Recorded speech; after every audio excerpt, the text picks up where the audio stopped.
लोणावळा कर्जत घाट विभागात मुसळधार पावसामुळे 6 जुलै रोजी अनेक ठिकाणी दरडी कोसळल्याने विस्कळीत झालेली रेल्वे वाहतूक पूर्ववत करण्यासाठी मध्य रेल्वेने युद्धपातळीवर मोहीम हाती घेतली आहे। तब्बल 1100हून अधिक कर्मचारी, अभियंते आणि अधिकारी दिवसरात्र घटनास्थळी कार्यरत असून 7 जुलै रोजी 10:30 वाजता एक रेल्वे लाईन वाहतुकीसाठी सुरू करण्यात आली। उर्वरित 2 लाईन सुरू करण्यासाठी वेगाने काम सुरू आहे।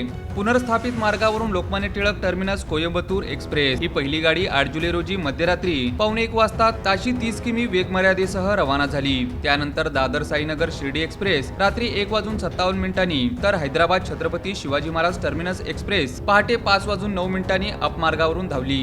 घाट विभागात सुरू असलेल्या या मोहिमेत मुसळधार पाऊस, कमी दृश्यमानता आणि वेगवान वाऱ्यामुळे अनेक अडचणी येत असतानाही रेल्वे कर्मचारी खंबीरपणे काम करत आहेत। मार्गावरील दगड, माती आणि ढिगारा हटवण्यासाठी 8 Poclain, 12 JCB, Unimat track, tapping machine, duomatic machine, boulder special railway आणि ब्लास्ट रॅक यासारखी अत्याधुनिक यंत्रसामग्री वापरण्यात येत आहे।